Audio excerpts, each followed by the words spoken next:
Class 8th, good morning. Dear students, chapter 4 is running named graphics in QBasic. Dear students, in first class of chapter number 4, we will discuss on what is QBasic, some basic commands of QBasic. तो जैसा कि पहली class में हमने आपको QBasic के बारे में बताया कि क्या होता है, किसने डेवलप किया है इसको, उसके कुछ बेसिक कमांड्स है उसके बारे में हमने आपको बताया। और डियर स्टूडेंट्स, हम लोगों ने पहली क्लास में कॉन्स्टेंट्स के बारे में आपको बताया था, कॉन्स्टेंट्स के बारे में डिस्कस हुआ आपसे। तो कॉन्स्टेंट क्या होता है? Constants are fixed values which is not change at the time of program execution. तो कॉन्स्टेंट जो होते हैं वो क्या होते हैं? फिक्स्ड वैल्यूज होते हैं और प्रोग्राम एग्जीक्यूशन के टाइम पर उसको हम चेंज नहीं कर सकते हैं। देन जो कॉन्स्टेंट्स होते हैं वो दो टाइप्स के होते हैं, हमने आपको इसके पहले बताया भी था। पहला होता है न्यूमेरिक कांस्टेंट और दूसरा आपका होता है character constant. Then dear students, जैसा कि हमने आपको बताया, एक होता है आपका न्यूमेरिक कांस्टेंट्स और दूसरा आपका होता है कैरेक्टर कांस्टेंट्स। तो numeric constants are two types. First, integer constants. तो इंटीजर कांस्टेंट्स क्या होते हैं? It consists of positive numbers और negative numbers without any fractional part. For example 10 to 32, -460, -968। That means जो इंटीजर कांस्टेंट्स होते हैं वो पॉजिटिव या नेगेटिव नंबर्स होते हैं, लेकिन उनमें कोई फ्रैक्शनल पार्ट यानी दशमलव का, पॉइंट का कोई पार्ट नहीं होता है। देन सेकंड, रियल कांस्टेंट्स, यानी न्यूमेरिक कांस्टेंट दो टाइप का होता है। पहला इंटीजर कांस्टेंट जो हमने आपको एक्सप्लेन किया, सेकंड आपका है रियल कांस्टेंट। तो रियल कांस्टेंट क्या होता है? It consist of the numbers with fractional parts. For example 45.3, 73.60 etcetera. तो रियल कांस्टेंट्स में क्या होता है? ये नंबर्स होते हैं, पॉजिटिव नेगेटिव हो सकते हैं, लेकिन with help of what? Fractional part. इसमें फ्रैक्शनल पार्ट होता है। अब हम सेकेंड टाइप ऑफ कांस्टेंट में आते हैं, यानी कैरेक्टर कांस्टेंट्स। तो कैरेक्टर कांस्टेंट्स भी दो टाइप्स का होता है, single character constants and string constants. तो सिंगल कैरेक्टर कांस्टेंट्स क्या होते हैं? It consist of single character enclosed in double quotes. Example A, B, C etcetera. तो सिंगल कैरेक्टर कांस्टेंट्स में क्या होता है? ये सिंगल कैरेक्टर से मिलकर बने होते हैं, डबल कोट्स में लिखे जाते हैं, ओनली वन सिंगल, जैसे A, B, C जो आपके अल्फाबेट्स होते हैं। तो ये सिंगल कैरेक्टर कांस्टेंट्स होता है। और इसके जस्ट अपोजिट आपका दूसरा स्ट्रिंग कांस्टेंट। तो स्ट्रिंग कांस्टेंट्स क्या होता है? It consist of a sequence of characters enclosed with in double quotes. यानी ये क्या होता है? ये क्या कंसिस्ट करता है? एक कैरेक्टर्स का सीक्वेंस होता है, कलेक्शन होता है, जो कि डबल कोट्स में लिखा होता है। लाइक जैसे आप कोई सेंटेंस, जैसे welcome students, okay, welcome in our class, तो ये क्या हो गया? या किसी का नेम हो गया, ठीक है। तो ये आपके स्ट्रिंग में आते हैं। तो आई होप आपको ये कांस्टेंट का दोनों टॉपिक, यानी इंटीजर कांस्टेंट और कैरेक्टर कांस्टेंट अच्छे से समझ में आया होगा, और ये प्रोग्रामिंग में यूज होता है। तो अब हम लोग इसके बाद आगे बढ़ेंगे और नेक्स्ट टॉपिक आपका होगा वेरिएबल, और वेरिएबल के बारे में पढ़ेंगे कि वेरिएबल क्या होता है, उसका क्या यूज होता है। देन डियर स्टूडेंट्स, कांस्टेंट्स के बाद हमारा जो नेक्स्ट टॉपिक होगा वो होगा वेरिएबल्स। तो वेरिएबल्स क्या होता है, पहले इसके बारे में हम लोग जानेंगे।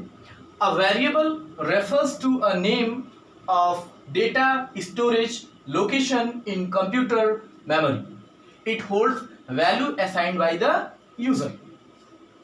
दैट मीन्स जो वेरिएबल होता है वो आपके मेमोरी का एक लोकेशन होता है, यानी जो भी आप डेटा असाइन करते हो, जो वेरिएबल डिक्लेयर करते हो, जैसे इंटीजर A, इंटीजर B, या A = 5, B = 6, तो वो क्या होता है? यानी मेमोरी में एक, जैसे A आपने किया तो A लोकेशन मेमोरी में एलोकेट हो जाता है, और वो जो है, जो भी आप वैल्यू आप दे रहे हो, जैसे A में आपने 6 दिया तो वो 6 उस मेमोरी लोकेशन पे जाकर के क्या हो जाता है?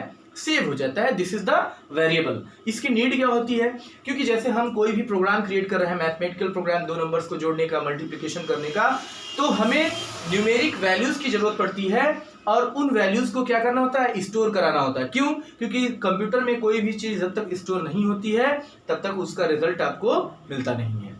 ठीक है, तो ये आपका वेरिएबल हुआ। अब वेरिएबल जो है आपका दो टाइप का होता है, एक आपका होता है न्यूमेरिक वेरिएबल और दूसरा आपका होता है स्ट्रिंग वेरिएबल। तो न्यूमेरिक वेरिएबल्स क्या होते हैं? Numeric variables it consist of integers, decimal और फ्लोटिंग टाइप नंबर्स। ओके, तो ये जो होता है न्यूमेरिक वेरिएबल क्या कंसिस्ट करता है, इंटीजर टाइप के नंबर, यानी इंटीजर लाइक आपके जो पॉजिटिव और नेगेटिव नंबर्स 4, 5, -6, तो इंटीजर्स। डेसिमल नंबर्स यानी पॉइंट वाले नंबर जैसे 4.5, 3.6। फ्लोटिंग नंबर्स आपके होते हैं, यानी जो बिग वैल्यूज होती हैं तो फ्लोट नंबर्स लेते हैं। तो ये आपके न्यूमेरिक वेरिएबल्स में आते हैं। वहीं पे स्ट्रिंग वेरिएबल्स यानी सेकेंड टाइप ऑफ वेरिएबल क्या होता है, इट कंसिस्ट ऑफ टेक्स्ट और symbols enclosed with in double quotes. तो यहां भी क्या होता है, यानी स्ट्रिंग, जैसा कि इसके पहले हमने आपको बताया, स्ट्रिंग वेरिएबल्स में क्या होता है, ये कलेक्शन ऑफ टेक्स्ट होता है। जैसे कोई आपको वर्ड सेंटेंस लिखना है, जैसे आपने यहाँ पे क्यू बेसिक लिखा, तो ये आपका क्या हो जाएगा, स्ट्रिंग वेरिएबल्स हो जाएगा। और इसको ऑलवेज आप ध्यान दीजिएगा, इसको डबल कोट में, यानी वेरिएबल्स को या सिंगल कैरेक्टर वेरिएबल हो या डबल कैरेक्टर के वेरिएबल्स हो, डबल कोट्स में लिखे जाते हैं। तो ये आपका टॉपिक हुआ वेरिएबल्स का। अब आगे का जो टॉपिक यानी नेक्स्ट टॉपिक आपका होगा ग्राफिक्स, यानी जैसा कि हम लोग इस चैप्टर में क्या पढ़ेंगे, ग्राफिक्स इन क्यू बेसिक। तो अब हम लोग आएंगे ग्राफिक्स में। तो ग्राफिक्स क्या होता है, यानी it allows you to create and display graphics on the computer screen. The display of computer screen consist of hundreds of pixels. यानी ग्राफिक्स जो होता है ये क्या करता है, आपको अपने सिस्टम पर अलाउ करता है क्या, आप क्रिएट यानी ग्राफिक्स क्रिएट करें और उसको डिस्प्ले करें। कहाँ पे, क्यू बेसिक में। यानी ग्राफिक्स यानी आप कोई इमेज क्रिएट करना चाहते हैं, आप कोई एनिमेशन क्रिएट करना चाहते हैं तो आप क्रिएट कर सकते हैं।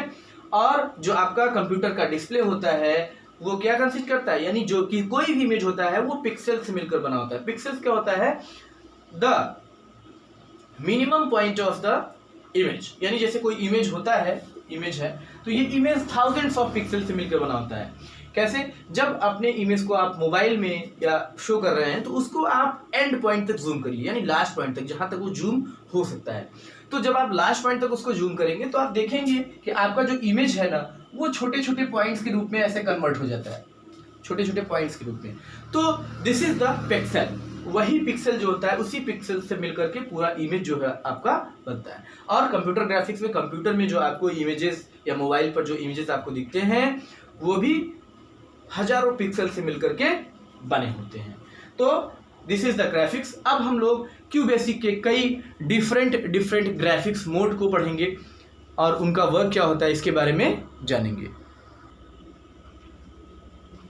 Then dear students, next topic आपका है screen mode in Q basic. यानी जो आपके कंप्यूटर का स्क्रीन होता है, यानी जो क्यू बेसिक आप ओपन करेंगे तो उसका जो स्क्रीन ओपन होगा उसके कई सारे अलग अलग मोड्स होते हैं। तो यहाँ पे आपको 9 मोड्स दिखाए जाएंगे और उनका जो स्पेसिफिकेशन है, जैसे ये स्क्रीन है, ये उसका रेजोल्यूशन है और ये सपोर्टेड कलर है, यानी कितने कलर वो सपोर्ट करता है। तो जैसा कि स्क्रीन 1 है आपका, इसका जो रेजोल्यूशन होता है वो 320x200 यानी 320 × 200 इसका जो रेजोल्यूशन होता है स्क्रीन का। और ये कितने कलर को सपोर्ट करता है, 4 कलर्स को सपोर्ट करता है। अच्छा, रेजोल्यूशन क्या होता है, जैसा कि आप कभी भी अपने मोबाइल हैंडसेट का या कंप्यूटर का ब्राइटनेस, कॉन्ट्रास्ट, कलर आप सेट करते हो तो उसमें रेजोल्यूशन का भी ऑप्शन आता है। तो वो रेजोल्यूशन यानी लेंथ और विड्थ के अकॉर्डिंग होता है। जैसे ये आपका उसका लेंथ, ये विड्थ हो जाएगा, तो इसके अकॉर्डिंग होता है और वो कितने कलर सपोर्ट कर रहा है। यानी आपको अकॉर्डिंग टू द नीड, जब आप अपना प्रोग्राम क्रिएट कर रहे हैं तो कौन से स्क्रीन का आपको रेजोल्यूशन आपको चाहिए, उस हिसाब से आप उसको सेट कर सकते हो अपने according to the colour need के हिसाब से कितने कलर्स का कॉम्बिनेशन आपको चाहिए उसके हिसाब से आप सेट कर सकते हो। तो इसी तरह से जो स्क्रीन 2 है, स्क्रीन 2 का जो रेजोल्यूशन है वो 640 इंटू 200 का रेजोल्यूशन होता है और ये कितने कलर को सपोर्ट करता है? 2 कलर्स को सपोर्ट करता है। After then screen 7, this is the screen 7, इसका जो रेजोल्यूशन होता है वो 320 इंटू 200 यानी 320 पूरे 200 का रेजोल्यूशन होता है और ये कितने कलर्स को सपोर्ट करता है? 16 कलर को सपोर्ट करता है। आफ्टर देन आपका जो है स्क्रीन 8, स्क्रीन 8 में जो रेजोल्यूशन है वो 640 इंटू 200 का होता है।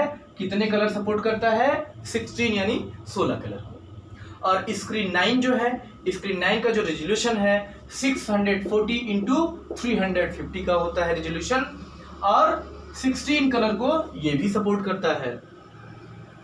एंड सो आगे बढ़ेंगे तो यहाँ पे स्क्रीन 10 है। स्क्रीन 10 का जो रेजोल्यूशन है वो है 640 इंटू 350 का और 2 कलर्स को ये क्या करेगा? सपोर्ट करेगा। और स्क्रीन 11 जो है आपका, उसका जो रेजोल्यूशन है 640 इंटू 480 का होता है और ये 16 कलर को सपोर्ट करता है। और स्क्रीन 12 जो है, इसका जो रेजोल्यूशन है 640 इंटू 480 का है और ये भी आपके 16 कलर को ही सपोर्ट करता है। इसका जो कलर मोड होता है वो 16 कलर का होता है। लास्ट जो आपका पॉइंट है यानी स्क्रीन 13, इसकी स्क्रीन 13 जो है, इसका जो रेजोल्यूशन है वो होता है 320 इंटू 200 का और ये कितने कलर्स को सपोर्ट करता है? 256 कलर को यानी 256 कलर्स को, यानी सबसे ज्यादा कलर्स को ये सपोर्ट करता है। कौन? स्क्रीन 13। तो they are widely used screen in QBasic, यानी ये मैक्सिमम यही स्क्रीन यूज किए जाते हैं और अकॉर्डिंग टू द नीड जो प्रोग्रामर यूजर होता है इसको यूज करता है कलर के नीड के अनुसार और अपने रेजोल्यूशन के नीड के अनुसार। तो आई होप डियर स्टूडेंट्स ये आपको बहुत अच्छे से समझ में आया होगा कि स्क्रीन मोड जो क्यूबेसिक में होते हैं 9 टाइप्स के होते हैं और इनका ये रेजोल्यूशन होता है और इनका ये कलर मोड होता है। तो आगे अब हम लोग आएंगे, तो नेक्स्ट वीडियो में नेक्स्ट टॉपिक के साथ आगे आएंगे। और आज का होमवर्क मैं आपको देता हूं कि आपको होमवर्क क्या करना है।